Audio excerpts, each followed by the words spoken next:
ಅದೇ ರೀತಿ ಬಾಗಲೂರು ಪೊಲೀಸ್ನವರು ಕೂಡ ಒಂದು ಒಳ್ಳೆಯ ಪತ್ತೆ ಕಾರ್ಯವನ್ನು ಮಾಡಿದ್ದಾರೆ. ಇದು ಕೂಡ ಮನೆಗಳ್ಳತನದ ಪ್ರಕರಣ. ಮುಂದಿನ ಬಾಗಿಲನ್ನು ಮೀಟಿ ಕಳ್ಳತನ ಮಾಡಿರ್ತಕ್ಕಂಥದ್ದು.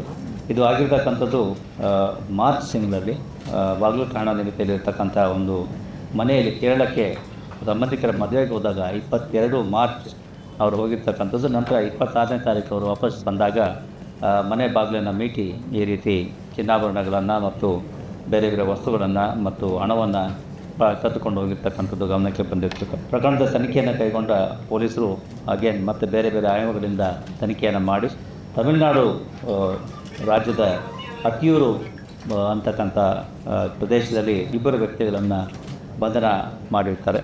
ಅದಾದ ನಂತರ ಅವರ ಪೊಲೀಸ್ ಅಭಿರಕ್ಷೆಯನ್ನು ಪಡೆದು ಅವರನ್ನು ಕೂಲಂಕುಷ ವಿಚಾರಣೆ ಮಾಡಿದಾಗ ಅವರು ಈ ಕೃತ್ಯದಲ್ಲಿ ಶಾಮೀಲಾಗಿರ್ತಕ್ಕಂಥದ್ದು ಕಂಡುಬಂದು ಅವರಿಂದ ಈ ಕಳ್ಳತನ ಆಗಿರ್ತಕ್ಕಂತಹ ವಸ್ತುಗಳನ್ನು ಪತ್ತೆ ಮಾಡಿರ್ತಾರೆ. ಜೊತೆಗೆ ಈ ಬಾಗಲೂರು ಪ್ರಕರಣ ಅಲ್ಲದೇ ಯಲಹಂಕ ನ್ಯೂ ಟೌನ್ನ ಒಂದು ಪ್ರಕರಣ, ಹೀಗೆ ಬಾಗಲೂರು ಪ್ರಕರಣ ಪೊಲೀಸ್ ಠಾಣೆ 2 ಪ್ರಕರಣ ಮತ್ತು ಯಲಹಂಕದ ಒಂದು ಪ್ರಕರಣ ಈಗ ಪತ್ತೆಯಾಗಿರ್ತಕ್ಕಂಥದ್ದು ಕಂಡುಬಂದಿದೆ. ಆರೋಪಿಗಳಲ್ಲಿ ಮೂಲತಃ ಅವರು ತಮಿಳುನಾಡುನವರಾಗಿತ್ತು. ಅಲ್ಲಿ ಅವರುಗಳ ಮೇಲೆ ಹಿಂದೆಯೂ ಕೂಡ ಅಂದರೆ ಮೊದಲನೇ ಆರೋಪಿಯ ಮೇಲೆ ಹಿಂದೆ ಕೂಡ ಸುಮಾರು 7 ಪ್ರಕರಣಗಳು ದಾಖಲಾಗಿತ್ತು. ಜೊತೆಗೆ ಈಗ 3 ಪ್ರಕರಣಗಳು, ಹೀಗೆ ಒಟ್ಟು 10 ಪ್ರಕರಣಗಳು ದಾಖಲಾಗಿರ್ತಕ್ಕಂಥದ್ದು ಕಂಡುಬಂದಿದೆ.